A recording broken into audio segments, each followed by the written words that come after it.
What is up, everyone? Welcome into Twin City Sports Talk.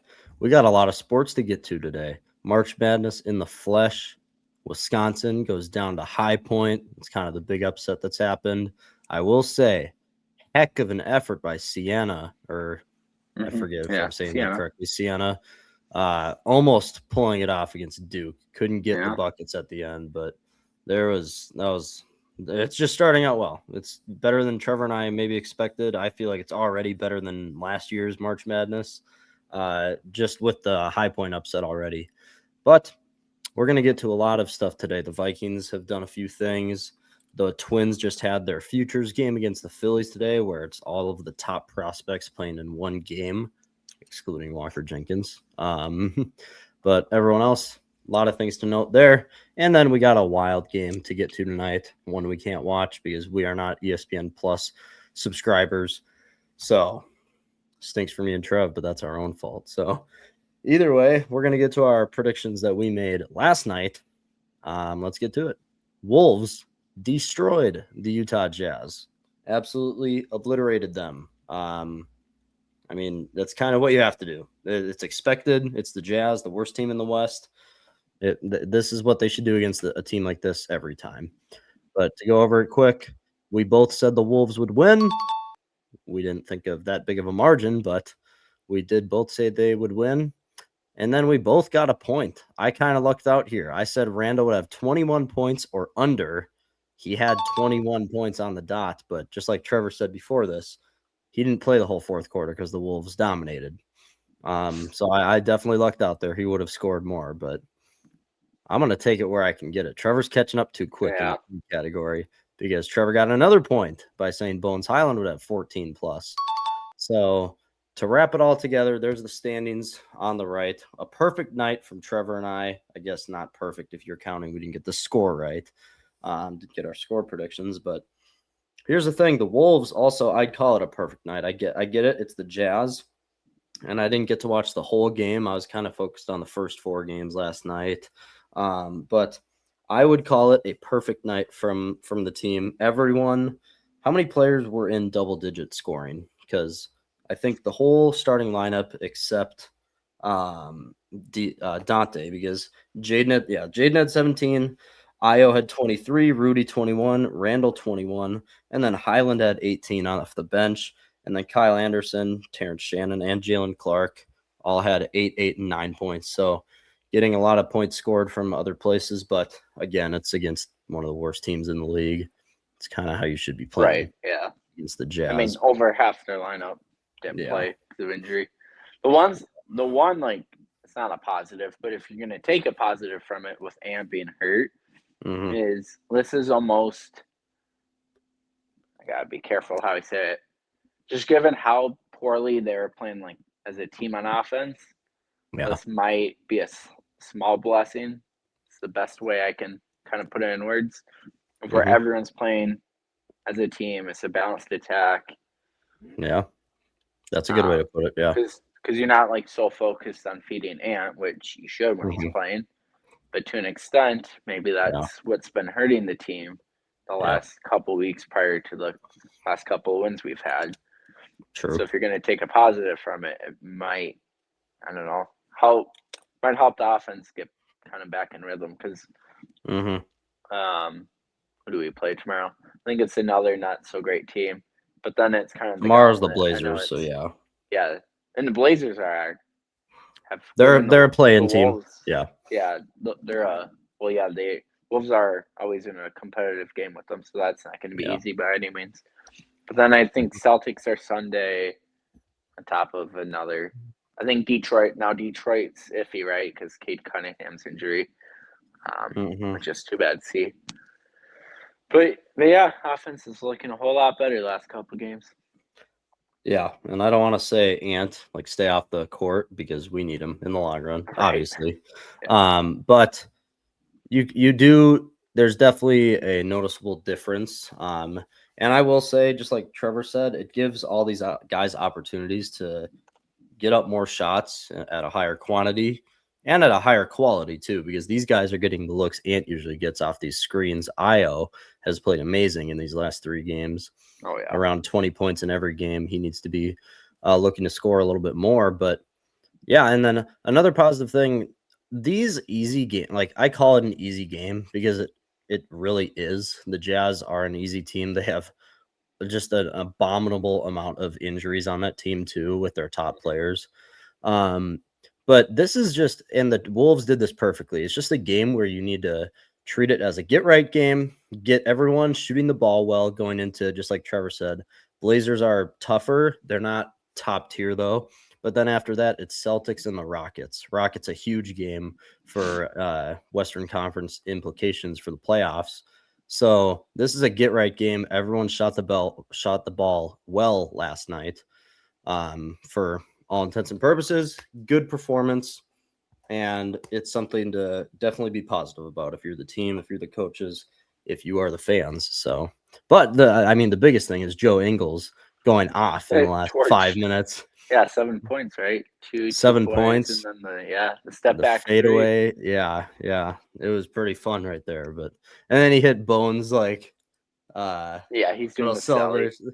Yeah, which you know what I realized on YouTube, kind of ironic. I had the Vikings versus Cardinals like halfway point of the Sam Darnold year, just game highlights, which I'm sure with the YouTube algorithm, you watching Kyler Murray press conference, all the Kyler Murray talk show topics with Kyler Murray. I'm sure that's how it popped up. So I watched the highlights of that game, and I see Jefferson doing his celly right where it's list, and then that made me think of Bones Highland and how it's like the same, but just with both hands. It's stupid.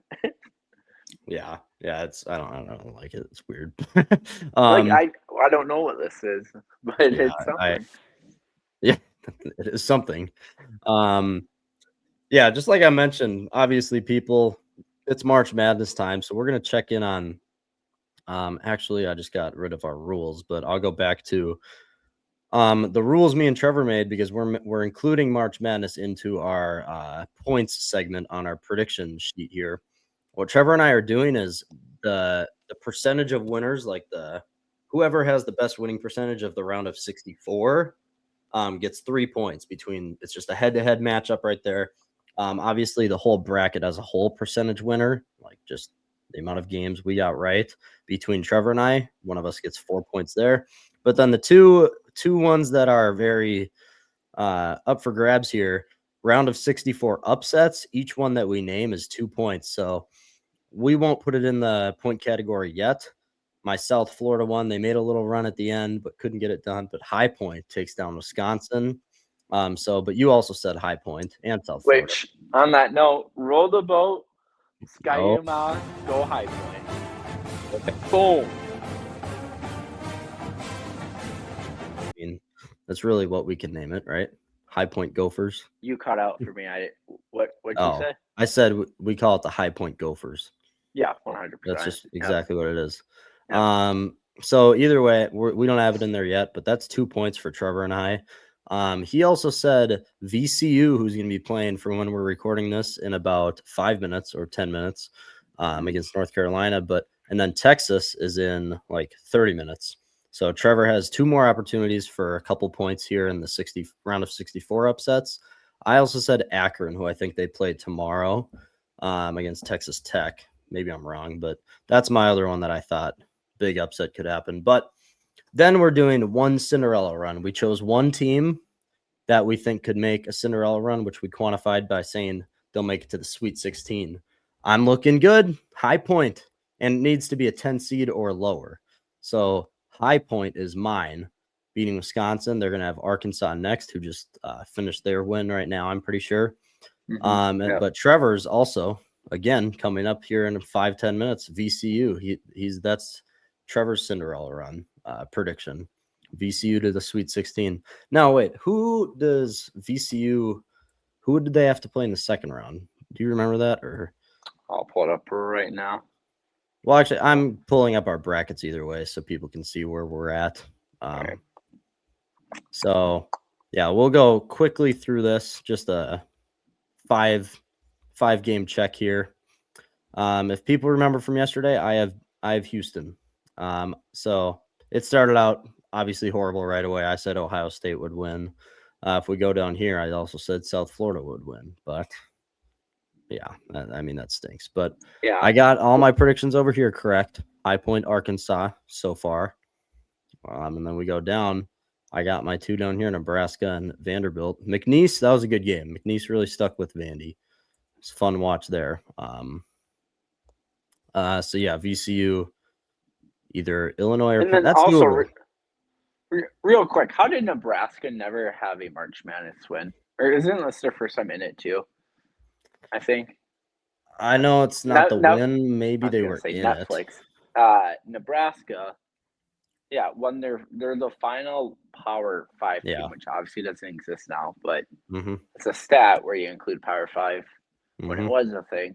Yeah, they're the last team to win a big an NCAA March Madness. Can't even think what I'm trying to say. Crazy. It's insane. Yeah, it's crazy. Yeah, they've just never been good, but they got a good team this year. They shoot the 3-ball well. If my VCU upsets North Carolina, they play winner of Penn and Illinois. So mostly Illinois, most likely. Penn, I think they went like 17-14 this year or something. Kind of a miracle winning the Ivy League over there. I don't know a lot about them, but I know Illinois pretty well. You might be thinking of a different team because they're 18-11.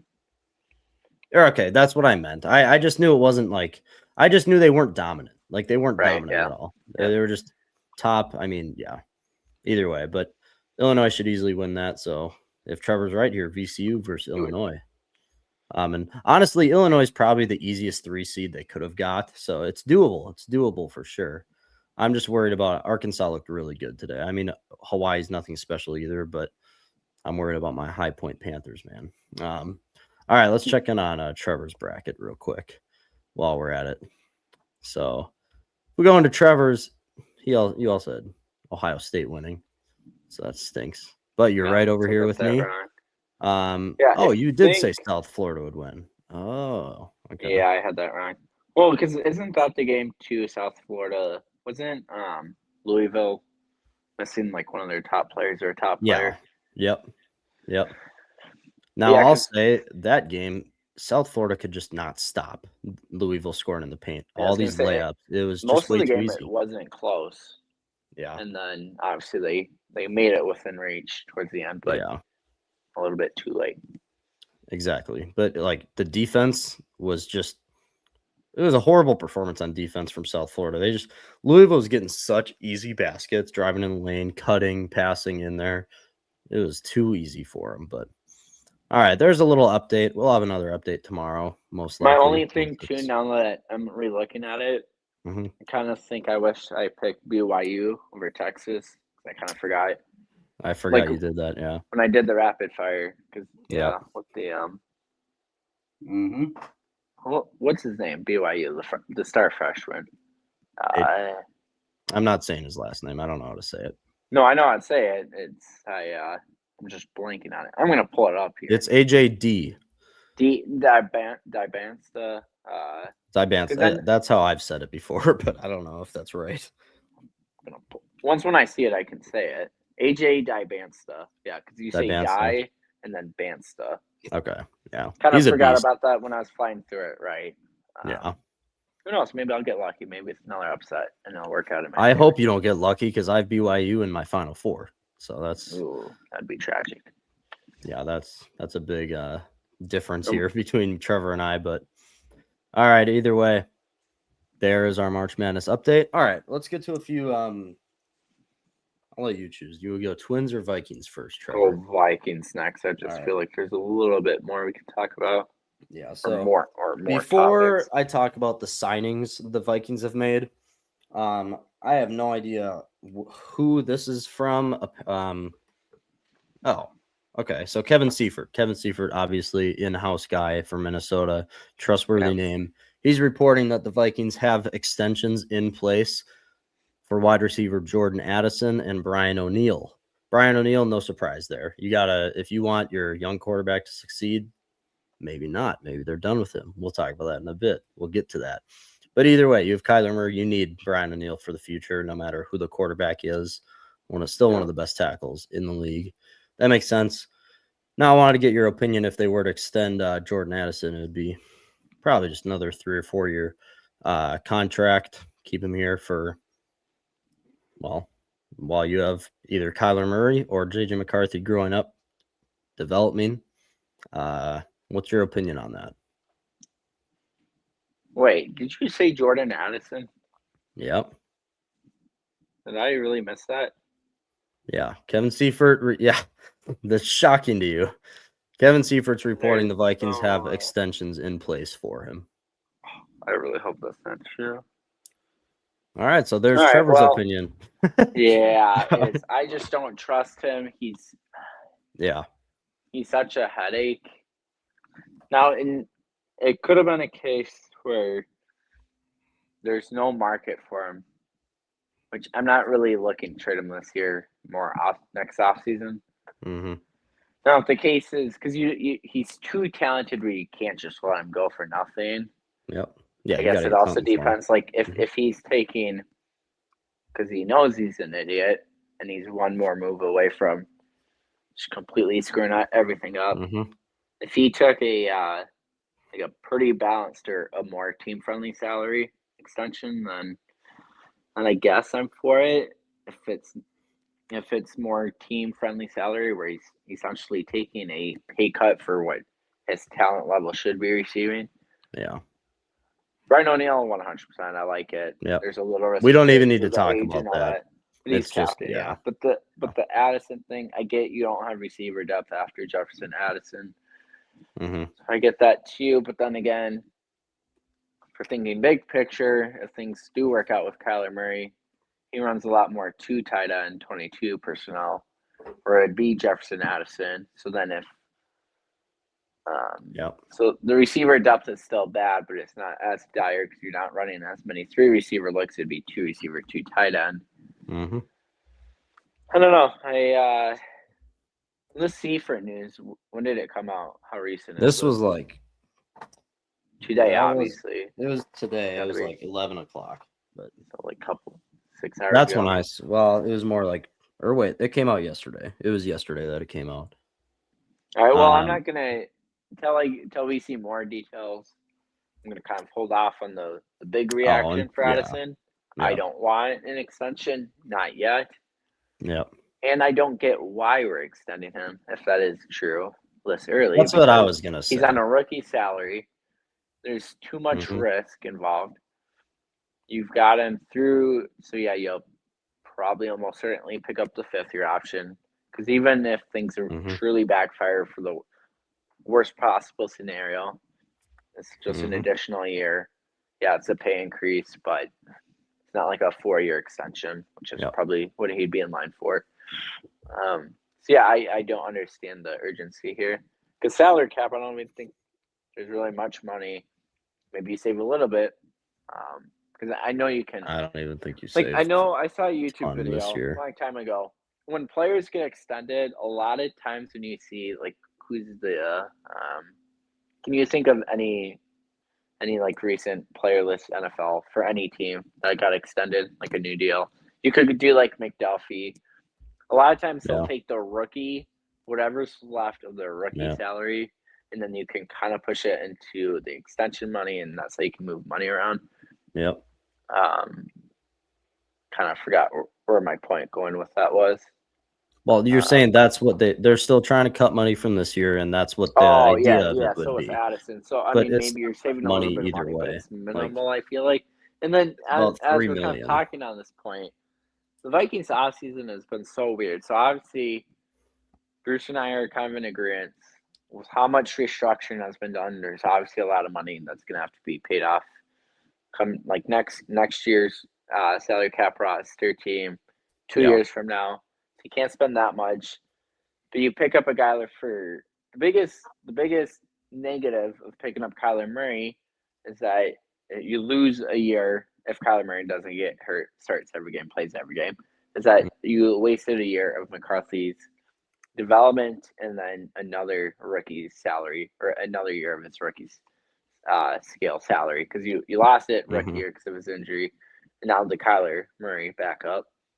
So that's the one risk. So if the Vikings truly believe they can win a Super Bowl with this team, and why aren't we filling and spending a little bit more money? Like there's some still guys that they That's can get, what I've said over the past week. and it's not adding up because either you should have either fully committed to McCarthy and say, yeah, we're intrigued by Kyler Murray and all that, but we want to continue to build with JJ McCarthy and see where we're at.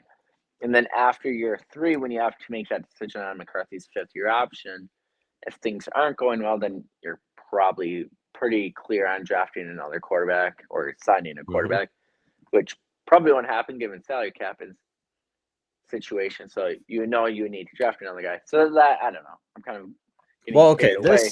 This brings it into a much bigger conversation because the next piece of news, the Vikings just today, they re-signed Carson Wentz. Okay. Yeah. KOC loves Carson Wentz. And the reason I say that is because if he didn't love him, why would Carson? So everyone knows the podcast Purple Daily. I went past one of their posts on Instagram and Mackie, he was talking. This is a really good point. This is a very good point. He said, if Carson Wentz, he's sitting on the market here, he might not even get another contract. He has a bad shoulder injury. He's aging. He's not ever going to be a starter ever. He could just hang up the cleats now. Why would a player like him, who's like kind of on the edge, if he can get some playing time in the rest of his career, why does he sign this early in March when last year the Vikings signed him at the end of training camp, basically, like very right at the start of the season? I think it's not a big argument or anything. I don't think there's probably any teams interested in signing him. No, I know, but I get it. But injuries in training camp, he could wait, just like he did last year. If KOC loves, teams would go elsewhere. But I get what KOC loves him. The only reason why Carson would sign is he's been a backup on the Rams to Matthew Stafford. He was a backup on the Chiefs to Patrick on the Chiefs, right? Yeah, he was. Yeah. And then a backup last year. He wants to be a backup. That's just what he's been doing. And he actually, in 2 of the 5 games, I know he threw a couple picks. Yeah, he was fine.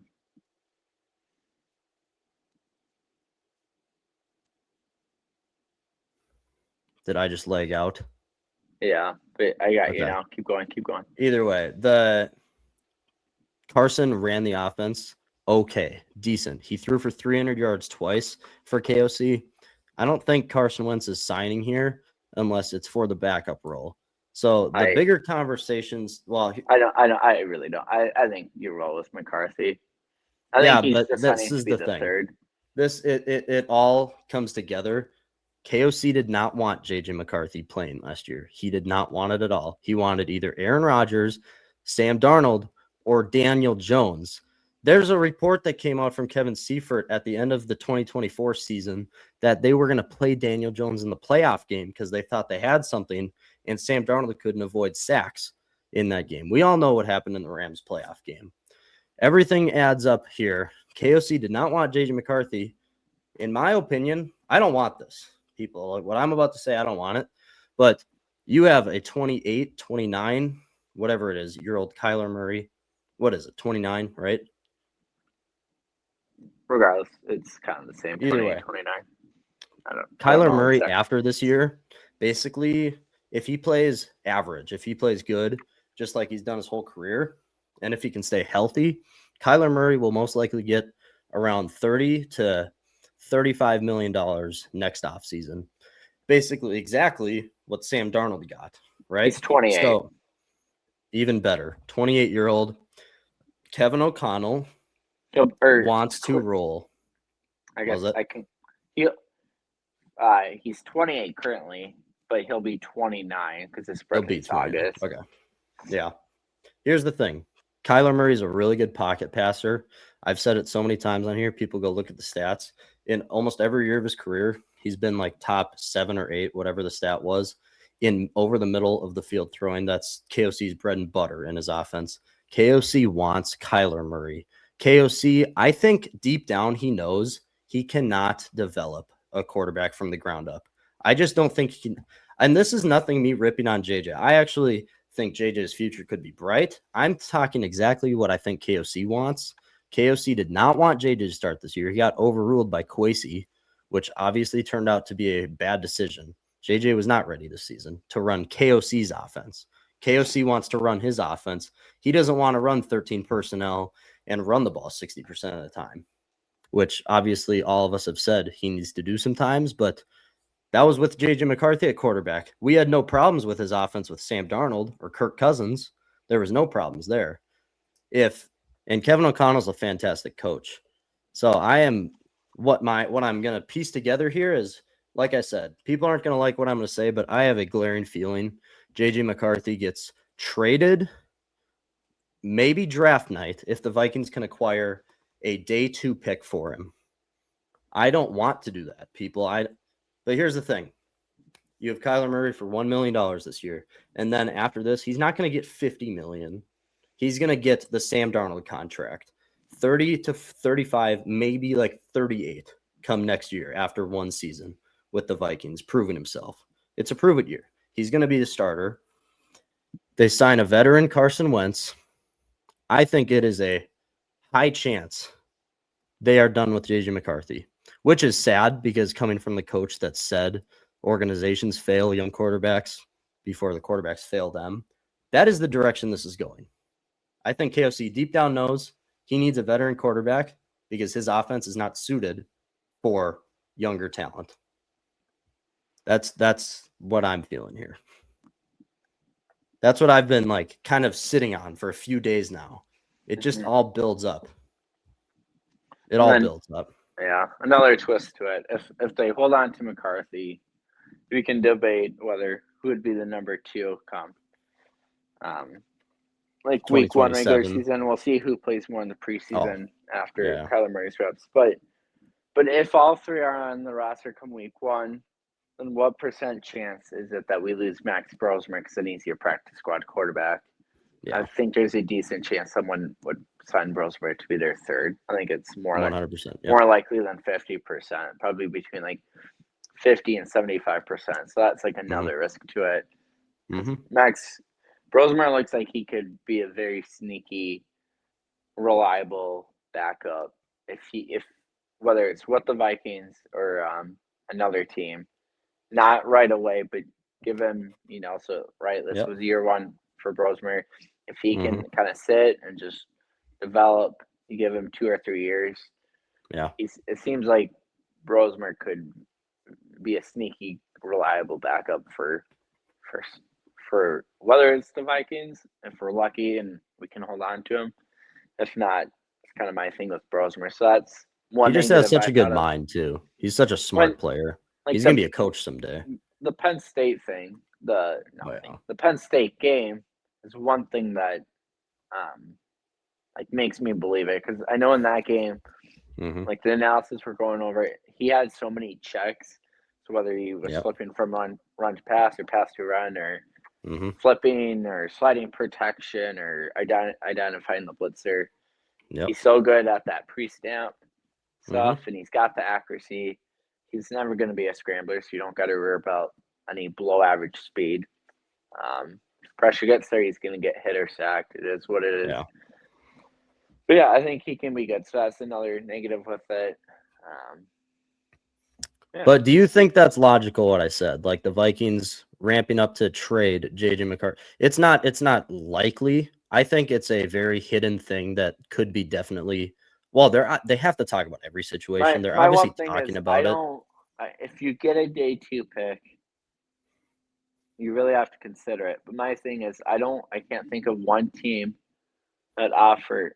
Maybe it would be a team with a bridge quarterback that's got multiple extra picks rather than like just the normal 7 every team gets.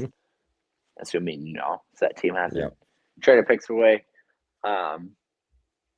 My thing is, in the Vikings case, you have 2 years of rookie scale money on top of the 5th-year option. So that's like the salary cap reasons and the high upside where you'd want to keep him, and you invested like a whole lot, but you traded up to get him. He's a first-round pick. Mm-hmm. So that would be why the Vikings want to keep him. But yeah, if it's a second or third-round pick, you got to think about it. But my other thing is I can't think of a team now. I'm trying to think off the top of my head. You and I can dig into it deeper, and if we find a good match, we can discuss it more on another podcast. But I just can't think of a team that has unless the Rams want to do it. Maybe do you know who's the Rams backup? Do we know off the top of your head, like the guy? It was Jimmy G last year. I don't think they currently have a backup right now. But then even in that case, but my thing is I don't know if the Rams. It makes sense, right? Because he could be the mentor, or Stafford could be the mentor. So if this is Stafford's final year, which is a good chance, but then also it won't shock me if Stafford plays again after this upcoming year, even with some of the injuries he's had. But yeah, so I mean, Rams make sense, but I don't see the Rams because they're kind of Super Bowl hunting. So I think they'd rather keep that pick and address a need or a depth piece. So it gets tricky. If you get a day 2 pick, you could probably do it. I don't even know if I do it because you're talking about the most premier position in football. Oh yeah. And so I might just say risk it. I've seen. I wouldn't say a lot, but I've seen. Trying to think of like the right word. Obviously, a lot of ups and downs, but there's enough ups. Like the road Detroit game was great. The Ravens game was great. The Vikings won. Now he didn't play in like the Detroit Christmas game, but the Vikings won. It was the final 5, right? Final 5 games of the year. I like the quarterback with a strong arm, the scrambling ability. So yeah, if he can fine tune the middle of the field throws and the accuracy and because like even the Green Bay game, Green Bay was playing all backups on defense, but like even that, I don't know. I just don't. Because I don't know if I want to risk giving up a guy that will eventually turn out. All I think about all the time is Josh Allen year 3, like that's when everything just hit and took off. And then so say you take a third round pick for him because I don't think you're getting a second. So let's say it's a third. I didn't think you would get a third. I was thinking a fourth, like a fourth maybe. Well, that would be day 3 then. But isn't day 3 5, 6, 7? Or am I getting that completely wrong? So day 1 first round, and then 2 and 3, and then 4 through 7 for day 3. Yeah. Oh, but I get your point. So third or fourth round pick. Yeah.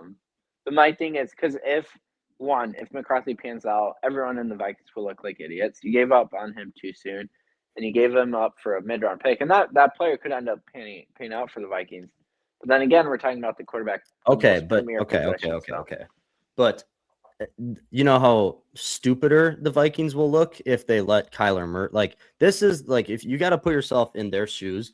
Sam Darnold just won a Super Bowl. I'm not saying Kyler Murray will go sign somewhere and win a Super Bowl. I can't obviously say that. That's way too projecting into the future. But the Vikings would look much stupider if they like let Kyler Murray go and then with this reboot year, exactly how Sam Darnold did it, went somewhere else and had a fantastic. I don't think the Vikings would have the cojones to do that. Like I don't think they can do. I don't think they'll let it go twice. I'm just like me in my mind. I don't think they can do that again.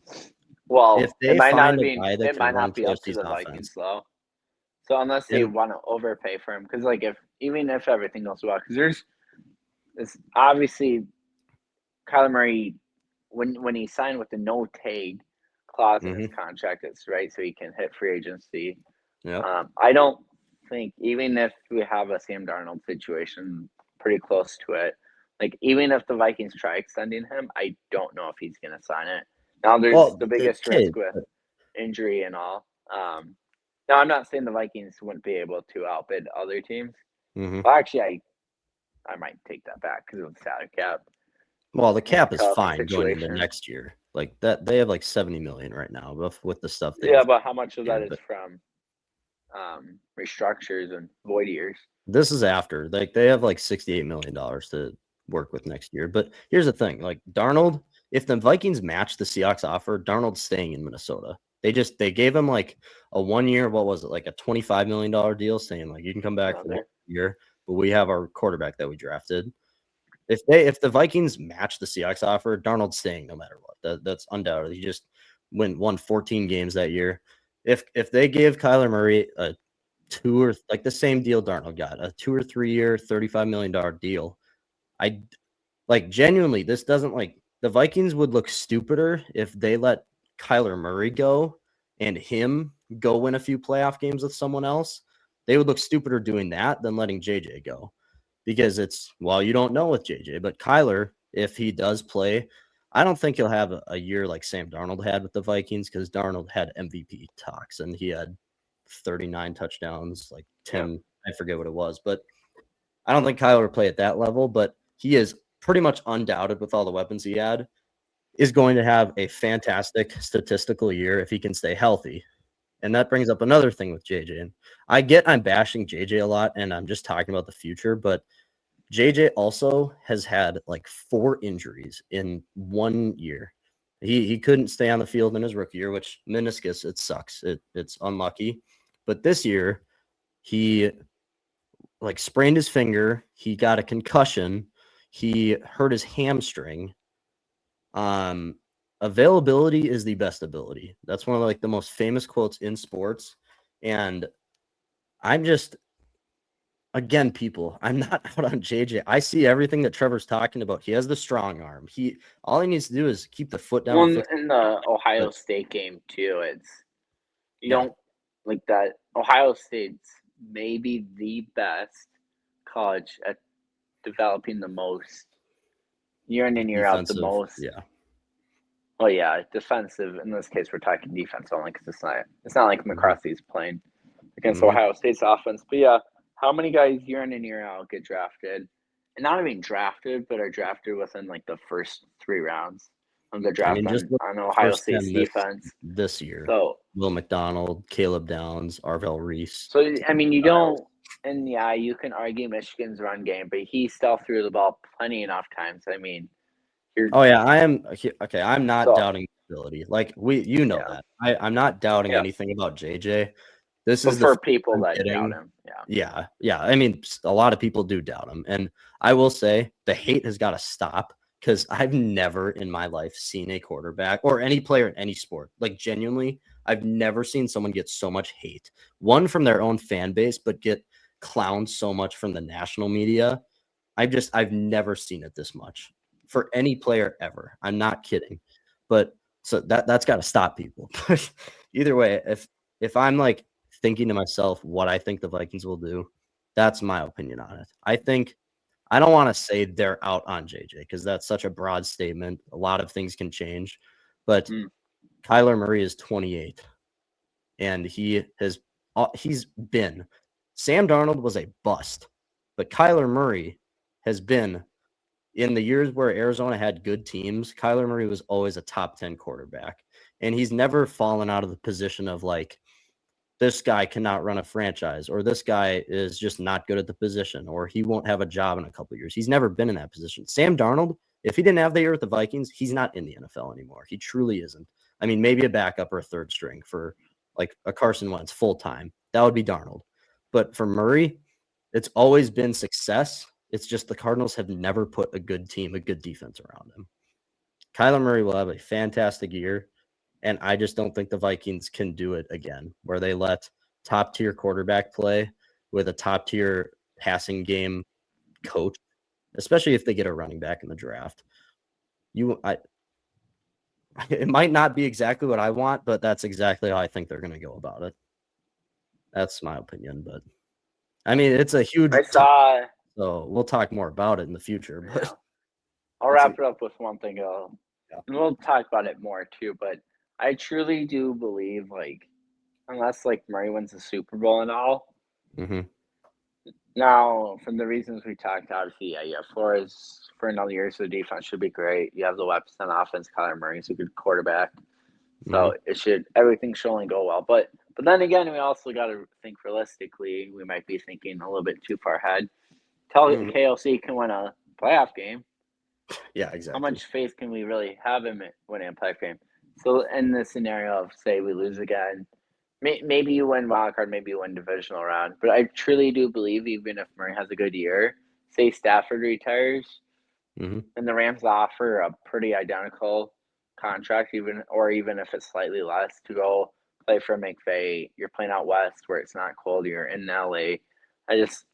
There's a reason why he didn't sign the no take clause, and I don't know if he'll never admit this, but I think deep down, Murray probably isn't so like locked in on staying with Minnesota longer than this year.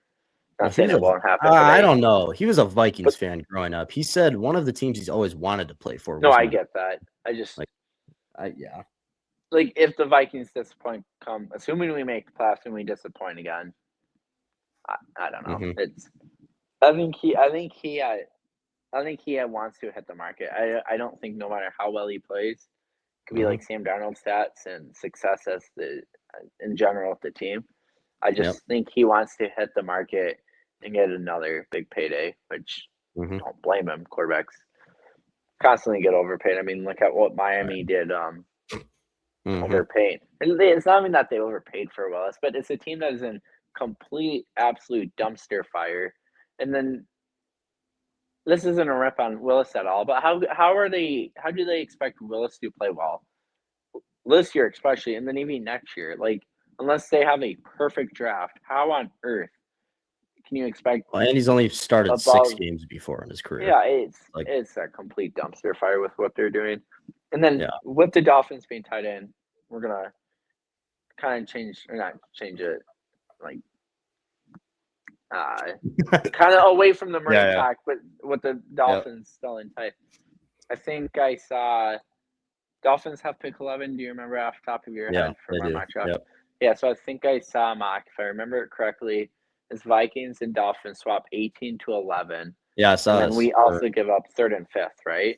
3rd and 5th round next year. And then you get next year for the 3rd and 5th. And so then the Vikings get Jeremiah. You want to say it or me? Yeah, Jeremiah Love. So, which I still don't see the Commanders passing him up unless they obviously go somewhere else. But there's that thing that we've talked about here before. Unless the Saints trade Kamara and want that because they have ETN now, and then the Chiefs they get Walker. It's like, okay, Jeremiah Love within distance here. Okay, I do want to say one more thing about JJ. It's like very up and down this year, and both of us were impressed with those last 5 games.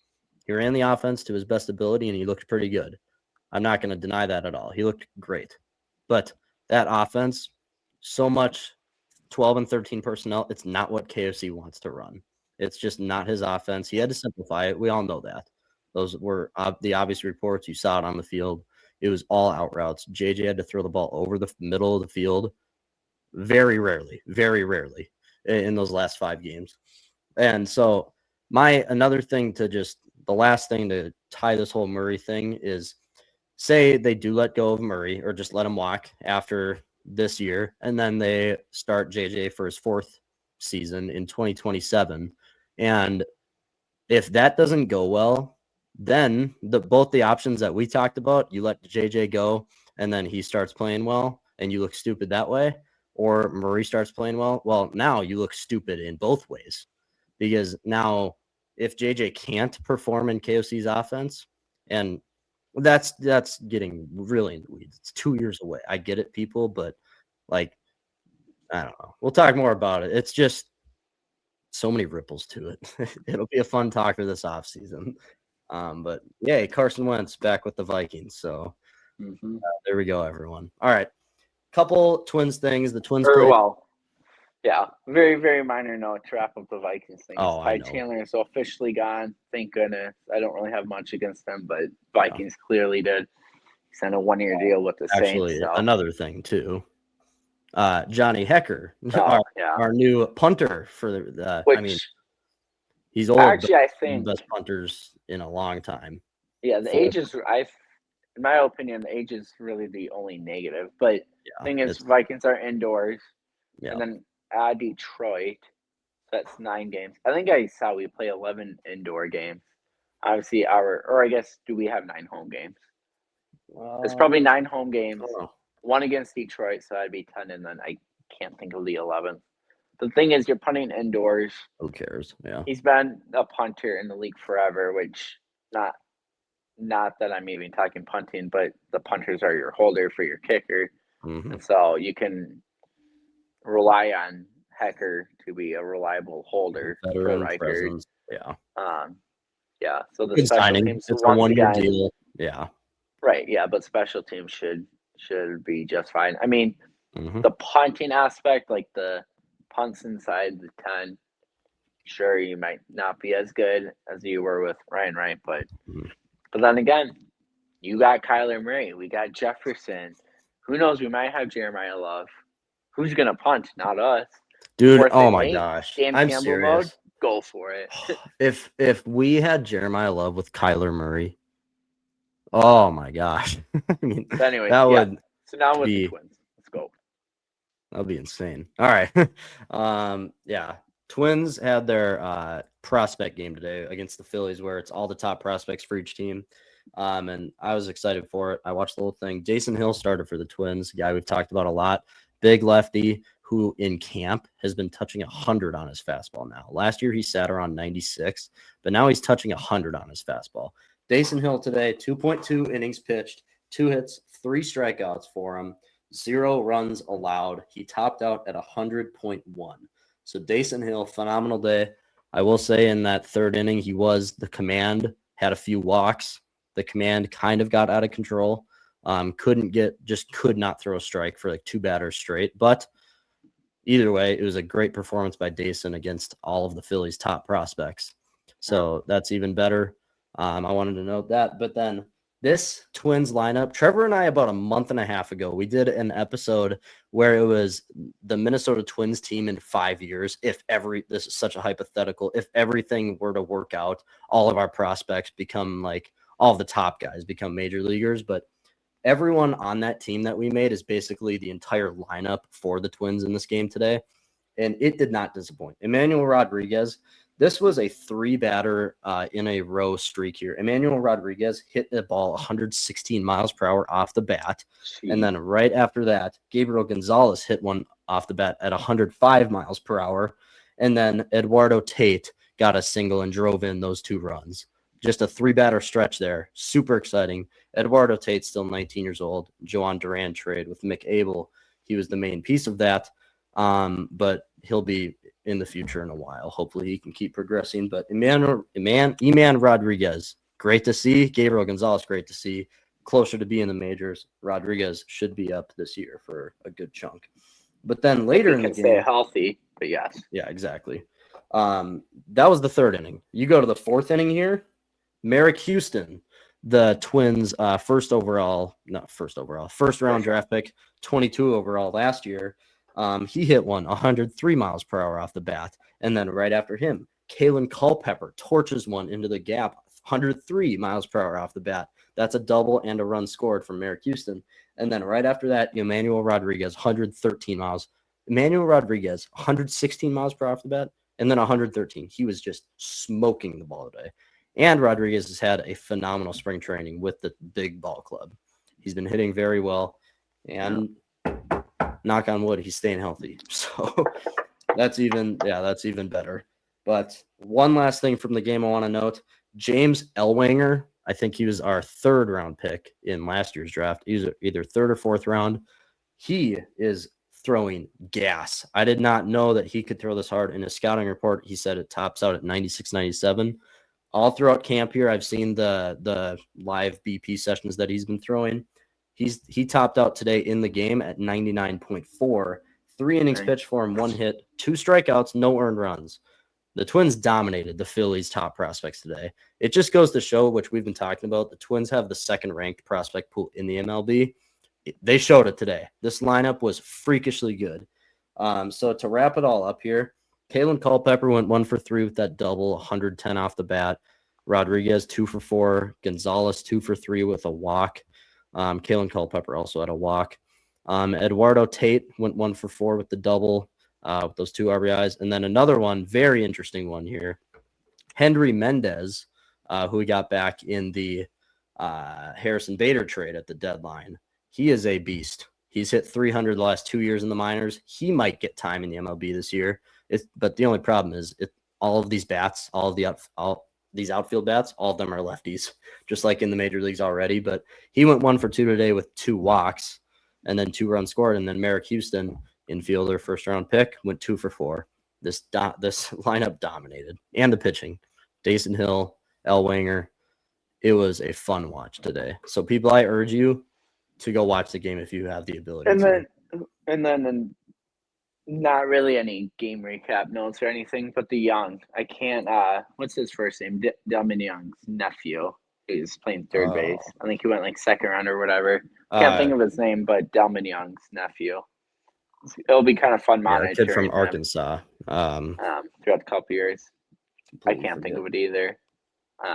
But it's kind of fun seeing him because, at least for me, Bruce, it may have been, I don't know how much Delman Young memories you've got, if that's kind of right. Because like my earliest like core like long like season wide memories are probably like 07, 08 Twins. But yeah, Delman Young, just from watching him, and now potentially we'll see how he develops in the minors. But which he was our second round pick last year's draft. Yeah. Yep. So I kind of forgot about it because I only watched the first 2 innings, and then it was just too much for me to monitor between the March Madness games and this game. But yeah, I guess I'll watch the highlights and go from there. Yeah, I'm looking at box score though. It looks like all the. Oh, did he pitch today? Inning. Yeah, it looks like he got the unofficial. It's not a save, but he pitched the 9th inning. Okay. 9th inning, 2 strikeouts, no hits, no walks. Which, when he was on the big league club, or maybe he still is, I don't know. I haven't kept up with the roster cuts, but he really struggled unless he cleaned it up right before. But I remember one game. Was it against the Yankees, I think, and he got absolutely he hammered. got shelled. Oh, yeah. But Raya, every pitch is just gonna have an off day. Yep.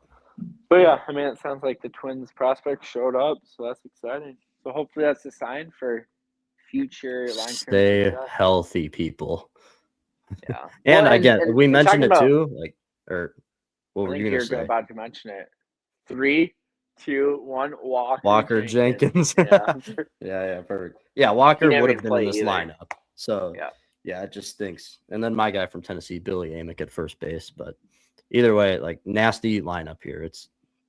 The future's bright, but stay healthy, Twins players. But we're going to, I haven't decided how we're going to do like predictions for the MLB season, but I'll tell you probably every week so far. I would say let's just do a prediction for a series, maybe.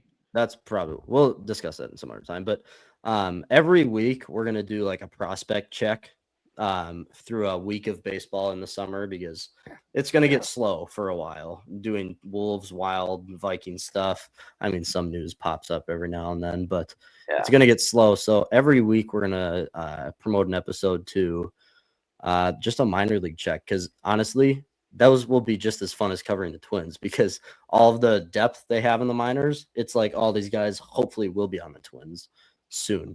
So either way, before we get too carried away, Wild, Blackhawks, second game in a row here. Wild overtime winner where they just dominated the time of possession against the Blackhawks in overtime 2 days ago.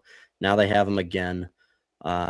Trevor's kind of catching up with the points, only 11 back. So let's just shoot our predictions right away here. I'll go first. Sweet.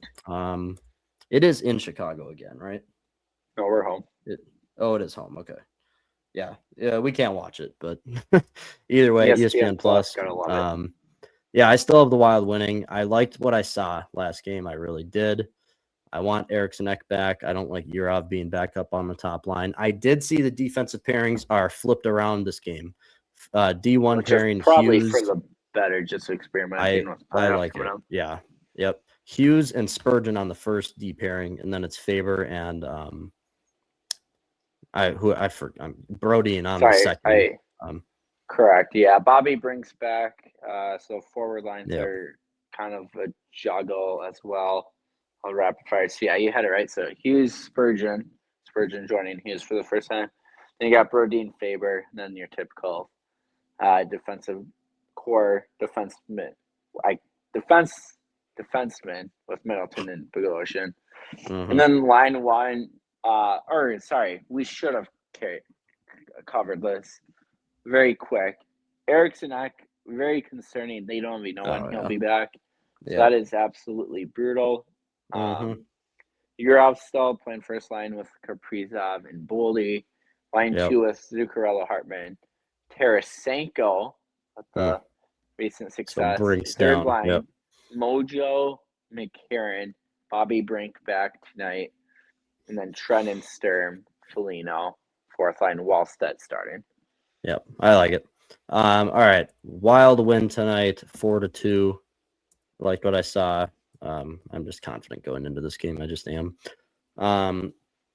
Let's say this. New D pairings tonight. I'll say, I'm going to go this. Hughes and Faber will collect a point. Each? Because you know Spurgeon. Yeah, okay. Each. Okay. Each get a point. All right, cool. New D pairings, kind of fresh. It's just a new, fresh start. I love the capitalized P in point. Yes, I do too. Fine, I'll do it there. All right, Trev. Wild wins 3-0. So this will kind of carry over to my prediction of the Wallstedt shutout. All right, and that'll be his 5th on the year, right? 4th or 5th. Know. It's either. Let me take a.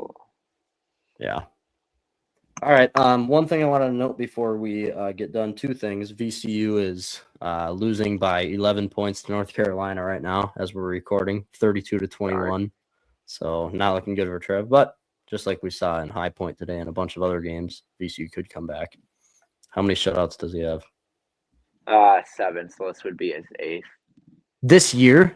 I'm just kidding. No, he's only at 4. So let's just stay. I'm like, nah. Okay, so I was right. This would be his 5th. Yeah. Okay. One other thing I want to note, Adam Thielen, thank you for your time as a Viking. He's getting honored tonight by the Vikings retiring I think they officially. Did it just a little bit ago. I know. Yeah, it was a little bit ago, but at the time I'm recording, I just saw it on Instagram. So, all right, there it is. There's our predictions for tonight. People keep up with March Madness, best time of the year. And it's getting warm here in Minnesota. 70 degrees on Saturday, people. Your boy's going to be out golfing, so I'm excited. But all right, people, thanks for watching. Comment down below, listener GM questions, how you feel about Carson Wentz. Trevor and I are going to argue more about the Kyler Murray, J.J. McCarthy debate in the future more. But you guys tell us your opinions on it. Trevor's trying to get do the thumbs down, see if that. Oh, he got it. The fireworks. I don't know why it does that. Another thing, Twins giveaway. We're announcing the 2 tickets we're giving away to Twins opening day basically in a week from now. The 27th of March will be when we spin a wheel and see who wins these tickets. So we have hundreds of submissions, so chances aren't very great for a lot of you, but still register. You never know. Tickets in section 107, row 6, right behind the Twins dugout. It doesn't hurt to try, just always have to try. All right, people. Can't win if you don't try. Yeah, follow YouTube, Instagram, TikTok, and Spotify. Twin City Sports Talk. We'll see you tomorrow.